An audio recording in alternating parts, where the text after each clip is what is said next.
സാമിൻ്റെ ക്യാബിനിലേക്ക് പോയി. ഇവിടേക്ക് അവരെ വിളിച്ചു വരുത്തിയ എല്ലാം റെക്കോർഡാവുമല്ലോ എന്നോർത്താണ് ഡാനി അങ്ങോട്ടേക്ക് പോയത്. എന്താ ഡാനി, നിന്റെ മുഖം വല്ലാതിരിക്കുന്നത്?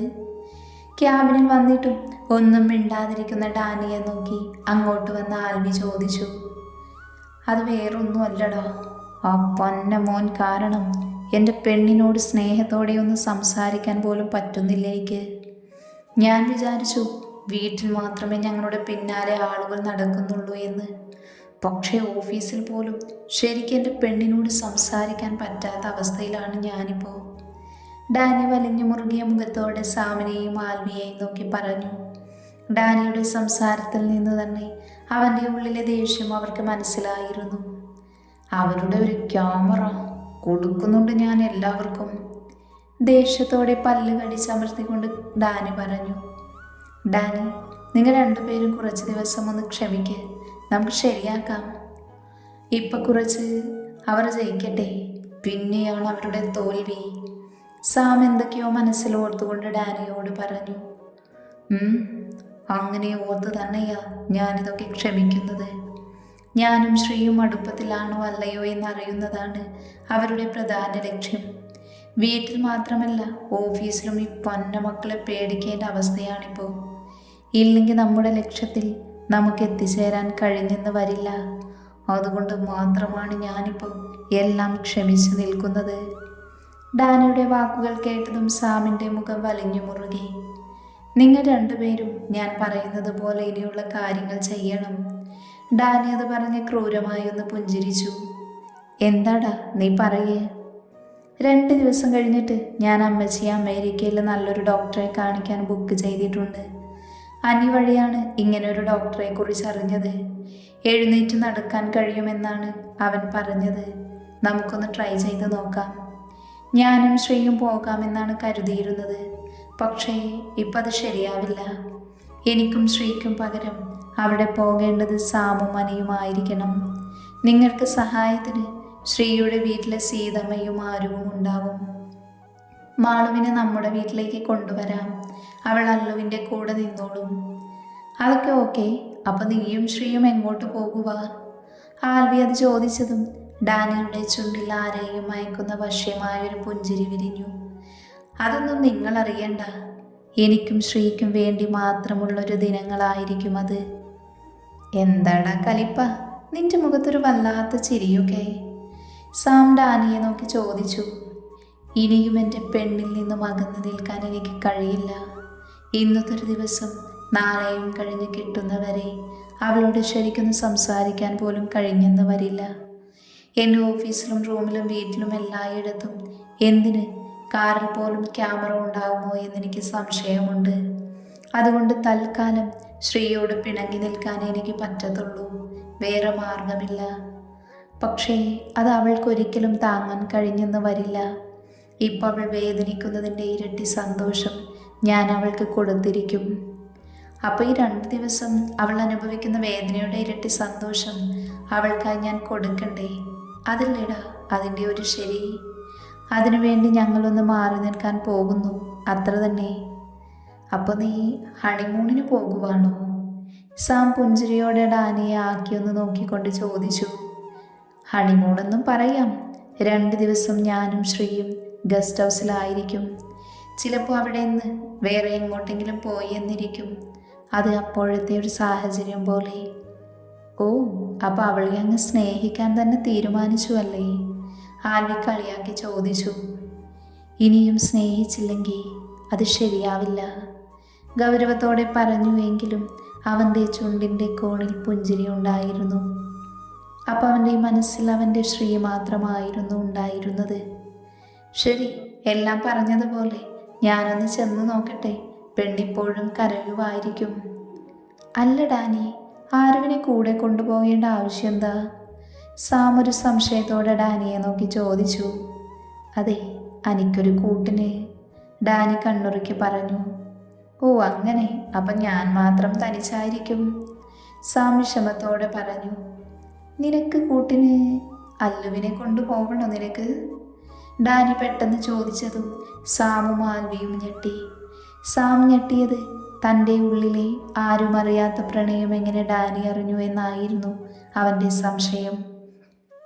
ആൽവിയാണെങ്കിൽ സാമിനെ കൂട്ട് അല്ലുവിനെ പറയാൻ കാരണം എന്തായിരിക്കുമെന്ന സംശയം അവനിലും നിറഞ്ഞു.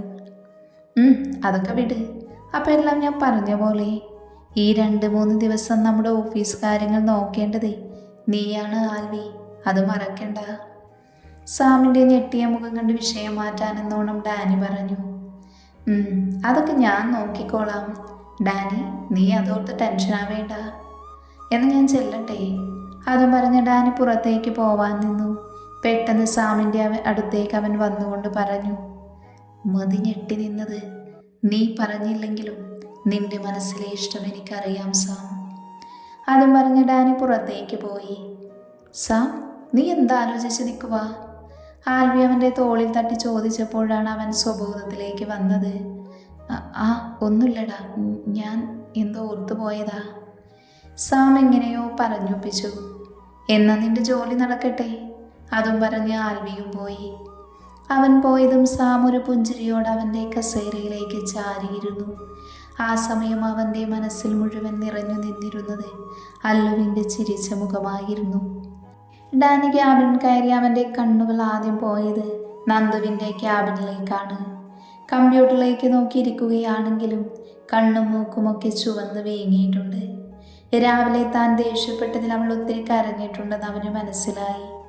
ഓടിച്ചെന്ന് അവളെ നെഞ്ചോട് ചേർത്ത് പൊതിഞ്ഞു പിടിക്കണമെന്ന് ആഗ്രഹമുണ്ടെങ്കിലും തനിക്കതിന് കഴിയുന്നില്ല എന്നോർത്ത് അവനോട് തന്നെ ദേഷ്യം തോന്നി. ആ സമയം ജോണിനെയും ജോയലിനെയും പച്ചയ്ക്ക് കത്തിക്കാനുള്ള ദേഷ്യമുണ്ടായിരുന്നു ഡാനിക്ക്. ഡാനി തൻ്റെ സീറ്റിലേക്ക് പോയിരുന്നു. എങ്കിലും അവൻ്റെ കണ്ണുകൾ നന്ദുവിൻ്റെ അടുത്തേക്ക് ഇടയ്ക്കിടെ പാറി വരുന്നുണ്ടായിരുന്നു. ക്യാമറ ഉള്ളതുകൊണ്ട് ഡാനിക്ക് അവൻ്റെ നോട്ടം നിയന്ത്രിക്കുകയല്ലാതെ മറ്റു മാർഗങ്ങളൊന്നുമില്ലായിരുന്നു. എന്നാൽ സമയം അത്രയും നന്ദു ഡാനിയെ നോക്കിയതേയില്ല. അവനെന്നൊരാൾ അവിടെ ഉണ്ട് എന്ന് പോലും അവൾ ചിന്തിച്ചില്ല. കുറച്ച് കഴിഞ്ഞതും മുന്നിൽ ആരോ നിൽക്കുന്ന തോന്നി തല ഉയർത്തി നോക്കിയതും മുന്നിൽ ഫയലിലേക്ക് മാത്രം കണ്ണ് നട്ടു നിൽക്കുന്ന നന്ദുവിനെയാണ് കണ്ടത്. അത് കാണി അവൻ്റെ ഉള്ളം സന്തോഷത്താൽ തുടിച്ചുവെങ്കിലും അത് അവന് പ്രകടിപ്പിക്കാൻ കഴിയുന്നുണ്ടായിരുന്നില്ല. ഡാനി തന്നെ നോക്കിയതും നന്ദു അവനോടായി പറഞ്ഞു, സർ, ഫയലെല്ലാം ഞാൻ ചെക്ക് ചെയ്തു. ഇനി സാറ് കൂടി നോക്കിയിട്ട് സൈൻ ചെയ്താൽ മതി. വീണ്ടും നന്ദു ഫയലിലെ ഓരോ കാര്യങ്ങൾ വീതം പറഞ്ഞു കൊടുത്തു. ഡാനി ഇടയ്ക്കിടയ്ക്ക് അവളെ നോക്കുന്നുണ്ടെങ്കിലും നന്ദു ഒരിക്കൽ പോലും അവനെ നോക്കിയിരുന്നില്ല. അവൾ സാർ എന്ന് വിളിച്ചത് അവൻ ഇഷ്ടപ്പെട്ടില്ലെങ്കിലും ക്യാമറ ഉള്ളത് കൊണ്ട് അവൾ അങ്ങനെ വിളിച്ചത് നന്നായി എന്ന് അവൻ മനസ്സിലോർത്തു. അത് കണ്ട് ഡാനിക്ക് വല്ലാത്ത വിഷമം തോന്നി. തൻ്റെ അവസ്ഥയോർത്ത് ദേഷ്യവും. ഇനിയും 2 ദിവസം ഇങ്ങനെ തള്ളി നീക്കുമെന്നോർത്ത് അവന് ഭ്രാന്ത് പിടിക്കുന്നുണ്ടായിരുന്നു. നന്ദു ഫയലെല്ലാം ഡാനിയെ ഏൽപ്പിച്ച് അവനെ നോക്കാതെ തന്നെ തൻ്റെ ക്യാബിനിലേക്ക് പോയി. ഇതെല്ലാം കണ്ട ജോണിൻ്റെ ചുണ്ടിൽ ക്രൂരമായ പുഞ്ചിരി വിരിഞ്ഞു. ഇന്ന് രാത്രി അത് നമുക്കായുള്ളതാണ് ശ്രീനന്ദ. നീ കാത്തിരുന്നു. എനിക്ക് വേണം നിന്നെ. കണ്ടതു മുതൽ ഞാൻ മോഹിച്ച ശരീരമാണ് നിൻ്റേത്. നിന്നെ ഓർക്കുമ്പോൾ പോലും എൻ്റെ ശരീരത്തിൽ വല്ലാത്ത മാറ്റങ്ങളാണ് ഉണ്ടാവുന്നത്. ആ ഡാനി ഒരു പൊട്ടൻ തന്നെ. നിന്നെ പോലൊരു പെണ്ണടുത്തുണ്ടായിട്ടും നോക്കിയിരിക്കാനേ അവന് വിധിയുള്ളൂ. ജോൺ അത് പറഞ്ഞ് ഗൂഢമായി പുഞ്ചിരിച്ചു. ഇതേ അവസ്ഥ തന്നെയായിരുന്നു ജോയലിൻ്റെ മനസ്സിലും. അപ്പോഴും അവൻ്റെ മനസ്സിൽ നന്ദുവിൻ്റെ ശരീരം നിറഞ്ഞു നിന്നിരുന്നു. വൈകുന്നേരം ഓഫീസിൽ നിന്ന് വീട്ടിലേക്ക് പോകാൻ നേരവും നന്ദു ഡാനിയെ നോക്കുകയോ സംസാരിക്കുകയോ ചെയ്തിരുന്നില്ല. വീട്ടിലേക്ക് എത്തിയതും നന്ദു നേരെ റൂമിലേക്ക് പോയി. അമ്മച്ചിയുടെ അടുത്തേക്ക് പോവാനൊന്നും അവൾക്ക് തോന്നിയില്ല. അത്രയ്ക്ക് സങ്കടത്തിലായിരുന്നു അവൾ. അതുകൊണ്ട് അമ്മച്ചിയെ പോലും കാണാൻ നിൽക്കാതെ അവൾ മുകളിലേക്ക് പോയി. ഡാനി വന്ന് കുറച്ചു നേരം സോഫയിലിരുന്നു. നന്ദു പോകുന്നത് കണ്ടതും ജെനി ഒരു പുച്ഛത്തോടെ ചിരിച്ചിരുന്നു. അത് ഡാനി കാണുകയും ചെയ്തു. നന്ദു ഫ്രഷായി നേരെ റൂമിലേക്ക് വന്ന് കുറച്ചു നേരം റെസ്റ്റ് എടുത്തു. ഡാനി റൂമിലെത്തിയപ്പോൾ നന്ദു നല്ല ഉറക്കത്തിലായിരുന്നു. അവൻ ഒരു നിമിഷം അവളെ തന്നെ നോക്കി നിന്നുപോയി. ഇറുക്കെ കെട്ടിപ്പിടിച്ച് ചുംബിക്കാൻ തോന്നി അവന്.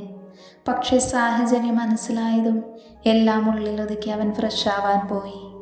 ഡാനി വാഷ്റൂമിലേക്ക് കയറിയതും അവൾ ഞെട്ടി ഉണർന്നതും ഒരുമിച്ചാണ്. ഇനിയും ഇവിടെ കിടന്ന അവനെ ഫേസ് ചെയ്യേണ്ടി വരുമെന്നറിയാവുന്നതുകൊണ്ട് അവൾ ചാടിപ്പിണിഞ്ഞെണീറ്റ് അമ്മച്ചിയുടെ അടുത്തേക്ക് പോയി. അമ്മച്ചി ആ സമയം ഉറങ്ങാതെ കിടക്കുവായിരുന്നു. അമ്മച്ചി, നന്ദു അലിവോട് അമ്മച്ചിയെ വിളിച്ചു. ആഹാ, അമ്മച്ചിയുടെ കാന്താരി വന്നു. എന്താ കൊച്ചേ, നിന്റെ മുഖം വല്ലാതിരിക്കുന്നു. ഏയ് ഒന്നുമില്ല അമ്മച്ചി, ചെറിയൊരു തലവേദന, അതുകൊണ്ടാവും. അമ്മച്ചിയുടെ മുഖത്തേക്ക് നോക്കാതെ അവൾ താഴേക്ക് നോക്കി പറഞ്ഞു. എന്നാ കുറച്ചു നേരം ഉറങ്ങിക്കൂടായിരുന്നോ നിനക്ക്? ഞാനിന്ന് അമ്മച്ചിയുടെ കൂടെ കിടന്നോട്ടെ, ഞാനിന്ന് ഇവിടെ ഉറങ്ങുന്നേ. അതും പറഞ്ഞ് നന്ദു അമ്മച്ചിയുടെ അരികിൽ വന്ന് കിടന്നു. അമ്മച്ചി ഒരു പുഞ്ചിരിയോട് അവളെ ചേർത്ത് പിടിച്ചു. അമ്മച്ചി മനസ്സിലായി ഡാനിയും ഇവളും തമ്മിൽ ചെറിയ പിണക്കത്തിലായിരിക്കുമെന്ന്. ഡാനി ഫ്രഷായി വന്നപ്പോൾ നന്ദുവിനെ റൂമിലെവിടെയും കണ്ടില്ല. അവൾ താഴേക്ക് പോയതാവുമെന്ന് കരുതി അവൻ ബെഡിലേക്ക് കിടന്നു. ഒരുപാട് നേരം കഴിഞ്ഞിട്ടും നന്ദുവിനെ അങ്ങോട്ടേക്ക് കണ്ടതേയില്ല. അവൾ വരുമായിരിക്കുമെന്ന് കരുതി അവൻ കുറച്ച് മുന്നേ അടുക്കളയിൽ സംഭവിച്ചതോർത്തു. ഡാനി ഓഫീസിൽ നിന്ന് വന്ന ഉടൻ കുറച്ചു നേരം ഹാളിലിരുന്ന് അവിടെയൊന്നും ആരുമില്ല എന്ന് മനസ്സിലാക്കി അവൻ അടുക്കളയിലേക്ക് പോയി. അവിടെ ചെന്നപ്പോൾ രാധമ്മ തിരക്കിട്ട പണിയിലായിരുന്നു. രാധമ്മേ, ഡാനി പതിയെ വിളിച്ചു. ആ മോനോ? എന്താ മോനെ, എന്തേലും വേണോ? ഏയ് ഒന്നും വേണ്ട, പക്ഷേ ഒരു ചെറിയ സഹായം വേണം രാധമ്മേ. എന്താ മോനെ, പറയേ. ഇന്ന് രാത്രിയിലേക്കുള്ള ഭക്ഷണത്തിൽ ഇത് പൊടിച്ച് എല്ലാത്തിലും ചേർത്ത് എല്ലാവർക്കും വിളമ്പണം. എല്ലാവർക്കും എന്ന് പറഞ്ഞാൽ മമ്മയ്ക്കും ജോണിനും ജോയലിനും ജനിക്കും. ആർക്കും ഒരു സംശയം തോന്നരുത്. ഇത് ഇന്നത്തേക്ക് മാത്രമല്ല, നാളത്തേക്കും കൂടിയാണ്. പിന്നെ കൂടിപ്പോകരുത്. ഡാനി അവരെ ഓർമ്മപ്പെടുത്തി. ഇല്ല മോനെ, മോൻ ധൈര്യമായിട്ടിരിക്കെ, ഞാൻ ചെയ്തോളാം. അതെല്ലാം ഓർത്ത് ഡാനി നിറഞ്ഞ പുഞ്ചിരിയോടെ സാമിനും ആൽവിക്കും മെസ്സേജ് അയച്ചു. Mission success. അത് കണ്ടപ്പോൾ അവരുടെ ചുണ്ടിലും പുഞ്ചിരി ഉണ്ടായിരുന്നു. രാത്രി ഭക്ഷണം കഴിക്കാനായി ഡാനിയും സാമും വന്നിരുന്നു. ഡാനി രാധമ്മയെ കണ്ണു കാണിച്ചതും അവർ മരുന്ന് ചേർക്കാത്ത ഭക്ഷണം അവർക്കായി വിളമ്പി. വേഗം എല്ലാം എടുത്ത് അടുക്കളയിലേക്ക് പോയി. അപ്പോഴേക്കും ബാക്കി എല്ലാവരും എത്തിയിരുന്നു. എല്ലാവരും കഴിക്കാനിരുന്നതും രാധം എല്ലാവർക്കും വിളമ്പിക്കൊടുത്തു. അപ്പോഴാണ് സാം നന്ദുവിനെ കുറിച്ച് ഓർത്തത്. നന്ദുമോൾ എവിടെ പോയി? അവളെ കണ്ടില്ലല്ലോ. സാം ചോദിച്ചതും ഡാനി ആകാംക്ഷയോടെ നോക്കി. കാരണം ഡാനിക്കും അവൾ എവിടെയാണെന്ന് അറിയണമായിരുന്നു. നന്ദുമോൾക്ക് തലവേദനയാ കുഞ്ഞേ, ഫുഡൊന്നും വേണ്ട എന്ന് പറഞ്ഞ് അമ്മച്ചിയുടെ അരികിൽ കിടക്കുന്നുണ്ട്. ഞാനിപ്പോൾ ഒരു ഗ്ലാസ് പാല് കൊണ്ടുപോയി കൊടുത്തിട്ടുണ്ട്. രാധം അതും പറഞ്ഞ ടേബിളിലേക്ക് നോക്കിയപ്പോൾ കണ്ടു തൻ്റെ ഉത്തരത്തിനായി കാതോർത്തിരിക്കുന്ന ഡാനിയെ. രാധമ്മയുടെ ചുണ്ടിൽ കള്ളച്ചിരി വിരിഞ്ഞു.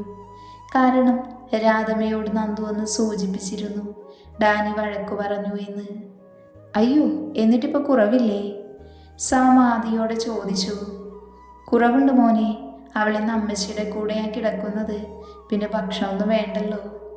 രാധം അത് പറഞ്ഞതും ഡാനിയുടെ മുഖം വീർത്തു. രാധമ്മയ്ക്ക് ഡാനിയെ കണ്ട് ശരിക്കും ചിരിയാണ് വന്നത്. എന്നാൽ ഇത് കേട്ട ജനിക്കും ജോണിനും ജോയലിനും സാറയ്ക്കും വല്ലാത്ത സന്തോഷമാണ് തോന്നിയത്. ഡാനിയും അവളും തമ്മിൽ കൂടുതൽ അകലാൻ ഇതൊക്കെ ഒരു കാരണമാവാമെന്ന് അവൾ മനസ്സിലോർത്തു. പിന്നെ അവരുടെ പ്ലാൻ സക്സസ് ആവാനും ഇങ്ങനെ ഒരു കിടത്തം നല്ലതാണെന്ന് ഓർത്തു. അത് കണ്ട് സാം അവൻ്റെ മുഷ്ടി ചുരുട്ടി പിടിച്ച് ദേഷ്യം നിയന്ത്രിച്ചു. ആരോരുമില്ലാത്തവന് നന്ദു സ്വന്തം അനുജത്തി തന്നെയായിരുന്നു. എല്ലാവരും ആഹാരം കഴിച്ചെണീറ്റ് കുറച്ച് കഴിഞ്ഞതും ഹാളിൽ സോഫയിലായിരിക്കുന്ന എല്ലാവർക്കും രാധമ്മ പാൽ കൊടുത്തു. ആ സമയം സാമിൻ്റെയും ഡാനിയുടെയും ചുണ്ടിൽ പുഞ്ചിരി ഉണ്ടായിരുന്നു. ഡാനി പുഞ്ചിരിയോടെ പാൽ ചുണ്ടോട് ചേർത്തു. അത് കണ്ട് ജോയലിൻ്റെ ചുണ്ടിൽ ഗൂഢമായ പുഞ്ചിരി വിരിഞ്ഞു. തൻ്റെ ഇരയെ തനിക്കായി മാത്രം കിട്ടാൻ പോകുന്നതെന്നോർത്ത്. എന്നാൽ ശരി മക്കളെ, എനിക്കുറക്കം വരുന്നു, നിങ്ങളും പോയി കിടന്നോ. സാറ തലയിലത്തെ കൈ താങ്ങിയത് പറഞ്ഞ് റൂമിലേക്ക് പോയി. അവരുടെ പുറകെ ജനിയും പോയിരുന്നു. ഡാനി അത് കണ്ട് പുച്ഛത്തോടെ ചുണ്ടുകൊട്ടി. അല്പസമയം കഴിഞ്ഞതും ജോയലും ജോണും ആടിയാടി അവരുടെ റൂമിലേക്ക് പോയി. എൻ്റെ പെണ്ണിനെ തന്നെ വേണം നിനക്ക്, അല്ലട പൊന്ന മക്കളെ. ഡാനി അവരെ നോക്കി പുച്ഛത്തോടെ മനസ്സിൽ പറഞ്ഞു. ഡാനി നേരെ പോയത് അമ്മച്ചിയുടെ മുറിയിലേക്കാണ്. ഡാനി ഡോറ് തുറന്ന് അകത്തേക്ക് കയറി. അപ്പോഴുണ്ട് അമ്മച്ചിയെ കെട്ടിപ്പിടിച്ച് പൂച്ചക്കുഞ്ഞിനെ പോലെ കിടന്നുറങ്ങുന്നവൾ. അമ്മച്ചിയും ഉറങ്ങിയിട്ടുണ്ട്. അമ്മച്ചി, എന്നോട് ക്ഷമിക്കണം. ഈ സാധനെ എൻ്റേത് മാത്രമാ, അതുകൊണ്ട് ഞാൻ അതിനെ എടുത്തുകൊണ്ട് പോകുവാണേ. ഡാനി അത് പറഞ്ഞ് നേരെ അകത്തേക്ക് കയറി കട്ടിലിൽ ശാന്തമായി കിടന്നുറങ്ങുന്ന നന്ദുവിനെ അവൻ്റെ ഇരു കൈകളിലും കോരിയെടുത്ത് പുറത്തേക്ക് നടന്നു. റൂമിൽ നിന്ന് ഇറങ്ങിയതും നേരെ സാമിൻ്റെ മുന്നിലേക്കായിരുന്നു അവൻ വന്നത്. അവൻ ഡാനിയെ കണ്ണുമിഴിച്ച് നോക്കുവാണ്. ഡാനി ഒറ്റ കണ്ണിറുക്കി കാണിച്ചിട്ട് നേരെ മുകളിലേക്ക് കൂസലില്ലാതെ കയറിപ്പോയി. സാം കിളി പോയ പോലെ അവൻ്റെ പിറകെ പോയി.